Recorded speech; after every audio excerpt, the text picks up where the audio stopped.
이것은 한마디로 죽음에 대한 불안이지요. 죽음은 소위 연중무휴입니다. 어느 날 문득 찾아오는 것이 죽음입니다. 더구나 그 죽음은 그 대상을 가리지도 않습니다. 건강한 사람도 한순간 꺾일 수 있고 나이가 젊다고 피할 수 있는 것도 아닙니다.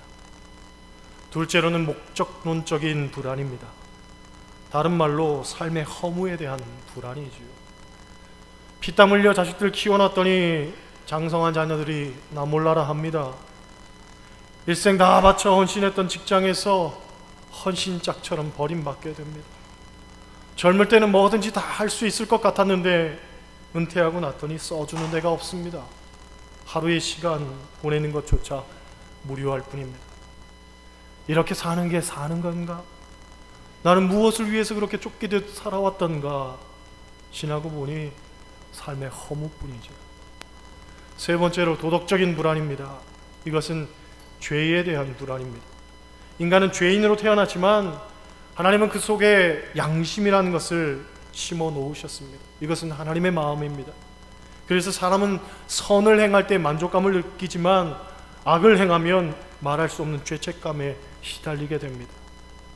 또한 자기 안에 탐욕과 이기심, 남을 미워하는 마음들, 이런 것들이 끊임없이 생겨나는 것을 보면서 스스로 자괴감을 느끼기도 하고 도덕적인 불안을 느끼게 됩니다. 내가 이것밖에는 안 되는 사람인데 과연 천국이 있다면 내가 천국에 갈 수 있을까? 자신 있게 그렇다라고 대답할 수 있는 사람은 아마 한 사람도 없을 겁니다. 이런 인간의 불안은 본질적 불안이기 때문에 사람으로서는 어떻게 할 방법이 없죠. 죽음에 대한 불안을 극복해 보겠다고 운동도 하고 좋은 것도 먹고 정기적으로 검진을 받고, 하지만 이 불안이 떨쳐지지는 않습니다. 삶의 허무를 극복해 보겠다고 재테크도 하고 노후도 준비해 보고 좋은 취미도 갖고, 하지만 그게 근본적 대안이 될 수는 없습니다. 죄에 대한 불안을 극복하기 위해서 착한 일도 하고 봉사도 하고 나누면서 선한 일도 해보지만 그렇다고 이 불안이 씻어지는 건 아닙니다. 그러면 이 불안을 이기기 위해서는 어떻게 해야 되느냐? 성경은 이 불안을 해결할 수 있는 유일한 분이 예수 그리스도라고 말합니다. 예수 그리스도께서 십자가에서 죽으셨지만 다시 부활하심으로 말미암아 우리의 이 죽음의 문제, 사망의 문제, 이것을 해결하셨습니다.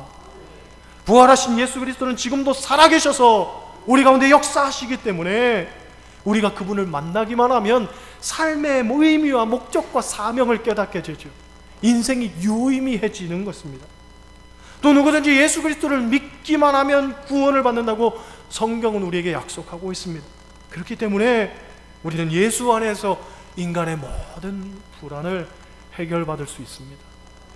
그러므로 우리에게 필요한 것은 무엇이냐면 예수님과의 만남입니다.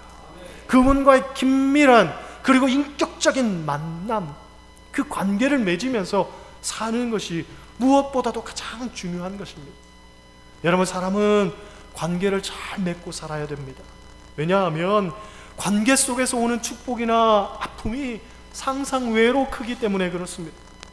어떤 사람은 친구 하나 잘 만났을 뿐인데 인생이 아주 형통케 되는 사람이 있는 반면에 어떤 사람은 사람 하나 잘못 만났을 뿐인데 인생이 완전히 수렁 가운데 빠져드는 경우를 보게 되잖아요.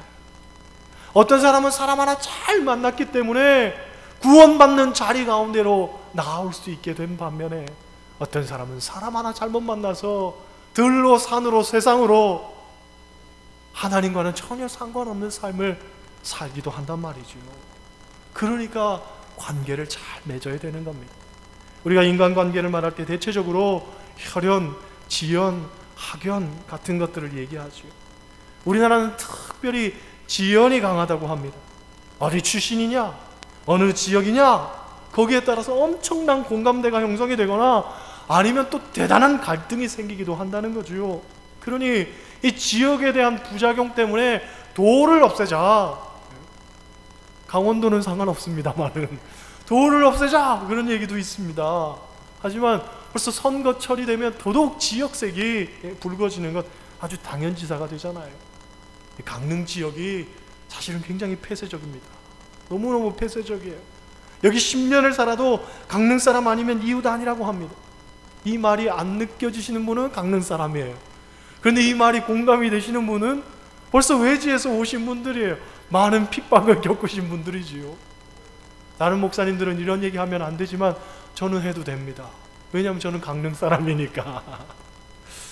학연도 강합니다. 그렇죠? 어느 학교 출신이냐 유별나죠. 강릉도 예전에는 농고 출신이냐 상고 출신이냐 얼마나 민감했는지 모릅니다. 아직도 농고 출신 상고 출신이 주름 잡고 있어가지고 다른 지역에서 다른 학교 나온 분들은요 명함도 못 내밀어요. 얼마나 힘든지 모릅니다. 그러니까 이것도 철폐되어져야 된다, 없어져야 된다, 이런 목소리가 높습니다. 실질적으로 없어지고 있고. 그런데 이 혈연이라는 것 사실 어쩔 수가 없잖아요. 그렇죠? 피가 섞여 있기 때문에 이건 거의 본능에 가깝거든요. 부모는 못 입고 못 먹어도 자식한테만큼은 좋은 것 먹여주고 싶고 좋은 옷 입혀주고 싶고, 그게 솔직한 부모 심정이란 말이지요. 그런데 그런 부모 마음, 그런 혈연도 요즘 많이 퇴색해져 가고 있습니다. 내 앞길 위해서 자식 버리는 부모가 속출하고 있지요. 이혼할 때 예전에는 거의 대부분 부모들이 서로 자식 맡겠다고 그렇게 싸움을 했는데 요즘은요 서로 안 맡겠다고, 제가 하는데 방해가 되니까 안 맡겠다는 거예요. 부모 유산 받으려고, 일찍 받으려고 부모 죽이는 일 서슴지 않는 그런 기사들도 우리가 종종 접하는 것을 보면서 아유, 혈연 관계도 지금 무너지고 있고. 그런데 이렇게 혈연 관계도 무너지고 모든 것이 다 무너지는 것 같아도 절대로 무너지지 않고 끊어지지 않는 관계가 있는데, 그것은 하나님과 우리의 관계라는 거예요. 이것은 그 무엇으로도 끊을 수 없다는 거지요. 그래서 오늘 38절 39절 말씀 우리 한번 보겠습니다. 38절 39절 같이 읽습니다. 내가 확신하노니 사망이나 생명이나 천사들이나 권세자들이나 현질이나 장래이나 능력이나 높음이나 기쁨이나 다른 어떤 피조물이라도 우리를 우리 주 그리스도 예수 안에 있는 하나님의 사랑에서 끊을 수 없으리라. 할렐루야. 세상 그 무엇으로도 하나님과 우리 사이는 못 끊는다는 거예요. 하나님과 우리는 그런 사이라는 거죠. 여러분, 사람이 못 끊는 것들이 있습니다. 어떤 사람은 술을 못 끊습니다. 그렇죠? 끊어야지 하면서도 술을 도대체 못 끊어요. 어떤 사람은요 담배를 못 끊습니다. 그만 좀 담배 피워요. 시대가 어느 시대인데 그래 끊어야지 하면서도요 이게 쉽지가 않은 거지요. 어떤 사람은 고스톱을 못 끊습니다. 도박을 못 끊어요. 그래서 도박하다가 두 손을 잃은 사람이 어느 날 봤더니 화투장을 발가락 끼고 있더라 하는 얘기도 있잖아요. 그렇죠? 이게 끊기가 어려운 거예요. 그런데 이렇게 끊을 수 없을 것 같은 것, 못 끊을 것 같은 것도 끊어질 때가 있습니다. 그렇죠? 어떤 집사님의 고백입니다. 이분이 집사지만은 술을 못 끊어서 고생했다고 합니다. 자기 나름대로도 사실 술 끊을 의지가 별로 없었다고 하죠. 생활하다 보면 또 필요한 게 술이고, 회사에서, 사회에서 또 그렇게 서로 어울리고 접대하고 그렇게 해야지 회사도 잘 풀리고 운영이 된다. 이게 자기의 생각이었다는 거예요. 그런데 하루는 직장 동료들하고 술을 마셨는데 조금 거나하게 먹었습니다. 취기가 오르니까 분위기가 좋아지는 거죠. 분위기 타는 거예요. 그러니까 거기서 끝맺지를 못하고 자 2차 가자 2차. 그리고 전부 다 2차 가자고 좋아라 하고 일어서는데 여직원 하나가 저는 그만 집에 가봐야 되겠는데요 그러는 거예요. 아주 그냥 분위기를 깨는 거지요. 즐겁게 2차 가려고 했는데 여직원 하나가 분위기를 깨니까 아니 지금 분위기 깨고 있다고 큰 소리를 치면서 사회생활 똑바로 하라고, 회사생활 똑바로 하라고, 그리고서는 막 소리를 치는데 그런데 말이죠, 그 옆에 누가 지나고 있었냐면 자기 딸이 지나고 있었다는 거예요. 그런데 지나가던 딸하고 눈이 딱 마주친 거예요. 그런데 딸이 고개를 확 돌려버리고 그리고 그냥 지나가더라는 거죠. 얼마나 창피하고 얼마나 부끄럽고 수치스럽든지 내가 술을 끊어야 되겠구나. 그리고 하루아침에 끊었다는 그런 이야기가 있습니다. 그런 거죠. 사람이 좋아하던 것도 끊을 때가 있고, 그렇죠? 절대로 끊지 못할 것 같은 그것도 다 끊을 때가 있습니다. 하지만 하나님과 우리와의 관계는 절대로 끊을 수가 없다는 거죠. 사단 마귀가 아무리 힘이 있고 능력이 있어도 절대로 끊을 수 없는 게 하나님 사랑이라는 거예요. 이 사랑 어떤 사랑입니까? 32절 말씀 보세요. 32절 같이 있습니다. 자기 아들을 아끼지 아니하시고 우리 모든 사람을 위하여 내주신 이가 어찌 그 아들과 함께 모든 것을 우리에게 주시지 아니하겠느냐. 할렐루야. 하나밖에 없는 독생자까지 우리를 위해서 주신 사랑이라는 거예요. 그렇게 우리를 사랑하신다는 거죠. 여러분, 누가 다른 일을 위해서 하나밖에 없는 아들을 준단 말입니까? 그렇죠? 아니, 둘이 있다고 하나 줄 수 있겠습니까? 제가 자주 인용하는 예가 있습니다. 일제시대에 경남 동래읍에 최상림이라는 목사님이 계셨습니다. 신사참배 문제로 교인들 다 떠나고 어려울 때입니다. 목사님 생활이 너무너무 어려운데 애들은 딸만 7을 뒀다는 거예요. 너무 힘든지요. 먹고 사는 것조차 힘든데. 그런데 이웃집 사는 장로님이 계셨는데 이 장로님은 과수원을 하셔가지고 생활이 아주 풍요롭고 넉넉했습니다. 그런데 그 가정에 자식이 없었어요. 하루는 이 장로님이 최 목사님한테 부탁하기를, 목사님, 딸 하나만 제게 양 열어주시면 제가 그 딸 잘 키워서 공부도 시키고 좋은 데 시집 보내고 그렇게 할게요. 그랬더니 목사님도 흔쾌히 허락을 했습니다. 그리고 사모님한테 그 얘기를 하니까, 그래, 우리가 이렇게 어려운 형편에 자식들 고생시키느니 차라리 양녀로 보내가지고 행복하게 사는 게 얼마나 좋겠나. 사모님도 좋다고 하는 거예요. 다만 어느 딸을 줄 거냐, 그게 문제 아닙니까? 목사님이 먼저 말을 꺼내는 거예요. 여보, 큰딸 줍시다. 그랬더니 큰딸은 안 돼요. 조금 있으면 시집갈 나이인데 우리 사랑의 첫 열매 아닙니까? 첫 결실인데. 그럼 둘째 줍시다. 그러니 둘째는 안 됩니다. 내가 신경통으로 고생할 때 주물러 주는 애는 걔밖에 없습니다. 하는 거예요. 그럼 셋째 줍시다. 그러니 셋째는 선도 안 보고 보낸다는 얘기 있잖아요. 애들 싸울 때 화해시키는 애가 걔입니다. 딱 중재 역할 하는 애예요. 걔 없으면요 집안이 시끄러워서 못 살아요. 그럼 넷째 줍시다. 그러니 안 돼요. 쪽제비 잡아가지고 꼬리 떼주는 격입니다. 쪽제비한테는 쪽제비를 왜 잡는 거예요? 꼬리 쓰려고 잡는 거 아니에요. 제일 중요한 거거든요. 우리 집에 날 닮아서 제일 미인은 걔예요. 제일 예쁜 애인데. 그럼 다섯째 줍시다. 그러니 목사님 애들한테 왜 그래 관심이 없어요. 성적표 받아오면 올백 맞아오는 애가 걔잖아요. 걔가 우리 집안 살릴 애는 걔밖에 없어요. 그럼 여섯째 줍시다. 그러니 걔는 안 돼요. 걔는 몸이 비리비리 해가지고 죽어도 욕먹어요. 걔는 어쩔 수 없이 제가 옆에 두고서 키워가지고 나중에 시집 보내야지요. 그럼 일곱째 줍시다. 그랬더니 멋지면 멋졌지 막내는 못 줘요. 아들하는 거예요. 그치요? 딸이 7이 있어도, 삶이 가난해도, 형편이 찌들리고 어려워도 줄 수 있는 딸이 없어요. 줄 수 있는 자식이 없어요. 그런데 하나밖에 없는 아들을 하나님이 우리에게 주셨단 말이지요. 왜? 그만큼 저와 여러분을 사랑하시기 때문에. 십자가에서 고통스럽게 못 박아 죽도록 하나님께서 그 아픔을 감내하시면서까지 우리를 위해서 주셨다는 거예요. 우리를 사랑하시기 때문에. 그런데 여러분, 중요한 것은 이 독생자를 주신 사랑은 표현이 아니라 사건이라는 거예요. 단순한 사랑의 고백이 아니라 우리에게 직접적으로 보여주시고 나타내신 일이라는 거예요. 이것이 무슨 말이냐면, 사람이 말로는 무엇을 못하겠습니까? 그렇잖아요. 남자가 여자를 사랑할 때에 뭐라고 이야기합니까? 당신 위해서라면 내 목숨까지도 내줄 수 있어 하고 이야기를 하지만 실질적으로 목숨까지 내줬다는 얘기는 들어본 적이 없습니다. 그렇죠? 말로는 뭐든지 다 할 것 같지만 사람이란 말만 앞세우는 존재죠.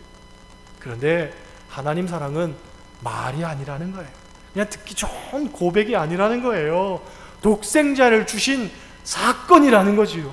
십자가에 내주신 사건. 할렐루야. 어느 농부가 외양간에 불이 나서 불을 끄고 봤더니 구석에 검게 그을린 이상한 뭉치가 하나 있더라는 거죠. 발로 툭 차봤더니 그 속에 노란 병아리들이 죽어 있는 거예요. 불이 났을 때 어미닭이 충분히 도망갈 시간이 됐음에도 불구하고 자기는 살아나올 수 있었지만 자기 새끼들을 모아서 품에 안고 뜨거운 불길하고 맞서다가 죽은 거죠. 짐승도 자기 새끼를 그렇게 사랑하는데 사람이 자기 자식 사랑하는 거야. 이건 뭐 말로 표현할 길이 있겠습니까? 더구나 외아들이라고 한다면 그 귀한 정도가 얼마나 대단하겠습니까? 그렇죠? 그런데 그 하나밖에 없는 아들을 주셨다는 거예요. 저와 여러분들을 위해서. 할렐루야. 여러분 그 사랑을 믿으시기를 소원합니다. 33절 34절 보세요. 같이 읽습니다. 누가 능히 하나님께서 택하신 자들을 고발하리요? 의롭다 하신 이는 하나님이시니 누가 정죄하리요? 죽으실 뿐 아니라 다시 살아나신 이는 그리스도 예수시니 그는 하나님 우편에 계신 자요 우리를 위하여 간구하시는 자시니라. 아멘. 본문은 선언하기를 우리는 하나님께서 택하신 자들이며 누구도 우리를 고발할 수 없다라고 말합니다. 여러분 고발은 왜 합니까? 죄가 있으니까 고발하겠죠. 그렇죠? 그렇다고 하면 고발을 할 수 없다라는 말은 죄가 없다.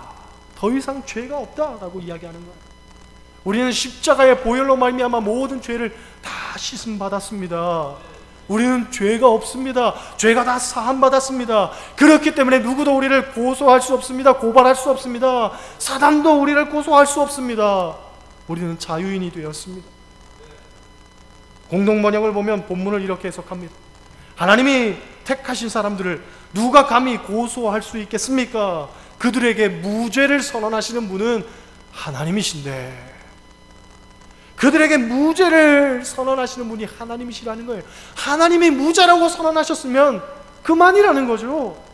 누구도 왈가왈부할 수 없는 문제라는 거예요.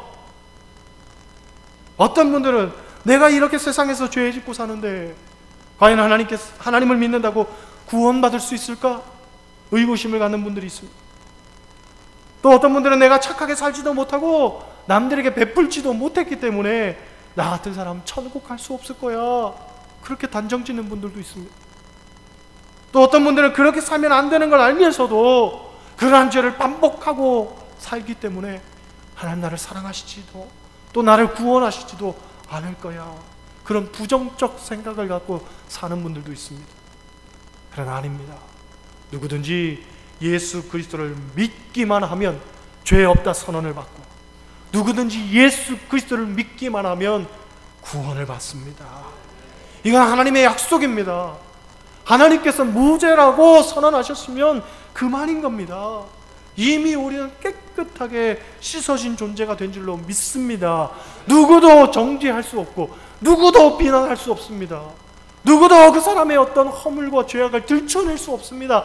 하나님은 이미 우리를 씻어주셨단 말이죠. 하나님의 사랑은 내 감정의 어떤 기쁘고 슬픈 것에 바뀌어버리는 그런 사랑 아닙니다. 하나님의 사랑은 내가 어떤 죄를 범했다고 해서 변해버리는 그런 유동적 사랑도 아닙니다. 하나님의 사랑은 우리에게 있어서 퇴색해지거나 식어버리는 그런 사랑이 절대로 아니라는 거예요. 하나님의 사랑은 변함없고 한결같은 사랑입니다. 아무리 자식이 부모의 속을 썩이고 집을 나가고 소위 개차반처럼 살아도 자기 호적에서 그렇게 파내는 부모 없잖아요. 마찬가지라는 거예요. 우리가 아무리 우리의 인생이 죄악으로 점철되어진다 할지라도 우리를 향한 하나님의 사랑은 한결같다는 거지요. 37절 말씀 보세요. 37절 같이 읽습니다. 그러나 이 모든 일에 우리를 사랑하시는 이로 말미암아 우리가 넉넉히 이기느니라. 할렐루야. 성경을 읽다가 참 가슴 벅차고 가슴 뛰게 만드는 그런 구절들이 있는데, 개인적으로는 제가 이 본문에서 참 많은 위로를 얻습니다. 왜냐? 우리가 이기는데 그냥 이기는 것이 아니라 넉넉히 이긴다는 거예요. 아슬아슬하게 이기는 것이 아니라 넉넉히 이긴다는 거예요. 여러분, 모세가 이스라엘 백성 데리고 출애굽할 때에 앞에는 홍해가 가로막혀 있고 뒤에는 바로의 군대와 마병들이 쫓아옵니다. 정말 절체절명의 순간입니다. 이스라엘 백성들이 두려워서 아우성됩니다. 원망하는 소리도 들립니다. 애굽에 매장지가 없어서 여기까지 우리를 끌고 와서 이 광야에서 우리를 죽게 하느냐? 차라리 애굽 사람들 섬기는 것이 광야에서 죽는 것보다 낫지. 그렇게 모세를 비난하고 정죄할 때 모세가 뭐라고 말하느냐? 출애굽기 14장 13절 14절 말씀, 너희는 두려워하지 말고 가만히 서서 여호와께서 너희를 위하여서 행하시는 구원을 보라. 여호와께서 너희를 위해 싸우시리니 너희는 가만히 있을지어다. 우리가 넉넉히 이길 수 있는 이유는 하나님께서 우리를 위해서 싸우시기 때문에, 이 싸움은 내가 나서서 싸우는 싸움이 아니요, 우리는 가만히 있기만 하면 된다는 거예요. 누구만 바라보면서, 하나님만 바라보면서. 그럼 하나님이 싸우시는데 넉넉히 이기게 하신다는 거예요. 엘리야가 바알 선지자 450명, 아세라 선지자 400명, 도합 850대 1과 싸웁니다. 사람이 2대 1로 싸워도 벌써 불리합니다. 어떤 사람은 18대 1로 싸웠다고 하지만 말도 안 되는 소리지요. 그치요? 쉽지 않은 싸움입니다. 그런데 850대 1이란 말이지요. 상상이 안 되는 싸움입니다. 그런데 엘리야는 승산이 있다고 믿는 거예요. 왜? 하나님이 나를 위해서 싸우시니까. 할렐루야. 누가 봐도 승산이 없는 싸움같이 보였지만 엘리야는 믿는단 말이지요. 하나님이 나를 위해서 싸우시면 된다는 거죠. 출애굽했던 이스라엘 백성들이 정탐꾼을 보내서 12명 가운데 10명이 부정적인 보고를 합니다. 그들은 크고 강한 아낙 자손이요, 그들에 비하면 우리는 메뚜기 같은 존재밖에는 안 되다. 사실은 이것이 객관적 판단이고 사실적 판단입니다. 하지만 여호수아와 갈렙은 뭐라고 이야기합니까? 하나님이 우리를 위해서 싸우시리니 그들은 우리의 밥이라. 이게 신앙적 판단이고 믿음의 판단이란 말이지요. 신앙생활은 객관적 판단, 사실적 판단, 이성적 판단 가운데 행하는 것이 아닙니다. 신앙생활은 철저하게 하나님 앞에 맡기고 신앙적 판단을 앞세우고 사는 것이지요. 그게 신앙생활이에요. 하나님이 우리의 편만 되어주시기만 하면 넉넉히 이긴다는 거예요. 상상할 수도 없었던 일들이 우리의 삶에 펼쳐지게 된다는 거지요. 믿음을 가진 사람에게. 할렐루야. 그러하게 여러분, 믿음을 갖고 주님만 바라보시기를 소원합니다. 그 어떤 것도 우리를 이길 수 없습니다. 그 어떤 것도 하나님의 사랑에서 우리를 끊어낼 수 없습니다. 사단은 오늘도 우리의 마음에 계속적으로 속삭입니다. 미움과 정죄와 분노와 상처와 아픔의 일들을 끄집어내면서 너는 그것밖에 안 된다고, 너는 그런 존재라고, 너는 그렇게 하나님으로부터 떨어지고 멀어졌다고, 너의 인생은 그렇게 추락할 것이라고, 너의 미래는 결코 밝지 않고 암울하다고 사단 마귀는 끊임없이 우리 마음속에 속삭이지. 그러나 아닙니다. 하나님께서 이미 우리에게 죄 없다 선언하셨고 우리를 구원으로 인도하셨는데 무엇이 우리를 끊을 수 있단 말입니까? 하나님 사랑을 확신하시고 믿으시기를 소원합니다. 그리고 세상에 있는 모든 죄악의 착고와 그런 끈으로부터 여러분 자유롭게 풀려나시기를 바랍니다. 해방되어 주시기를 소원합니다. 할렐루야. 할렐루야. 코끼리를 길들일 때 어떻게 길들이냐면 코끼리에게 절대로 끊을 수 없는 착고를 매놓고서는 며칠만 그렇게 지내게 한다는 거죠. 그러면 코끼리가 그 다음부터는 포기해버리는 거예요. 그 다음에 착고를 풀러놔도 이 코끼리는 여전히 자기는 메인 몸이라고 생각한다는 거죠. 우리의 인생의 그 전에는 죄의 착고 속에 매여서 있었지만 지금은 하나님 안에서 충분히 자유로워졌습니다. 그런데 우리가 그것을 인식하지 못하고 나는 여전히 죄의 노예요, 내 발에는 죄의 착고가 매어져 있다라고 착각하고 사는 것이지요. 아닙니다. 주님은 이미 우리를 자유롭게 하셨습니다. 해방시켜 주셨습니다. 하나님 안에서 참 자유를 맛보면서 하나님의 끊을 수 없는 그 사랑을 늘 고백하고 감격하며 사시기를 주님의 이름으로 간절히 축원합니다. 기도하시겠어요?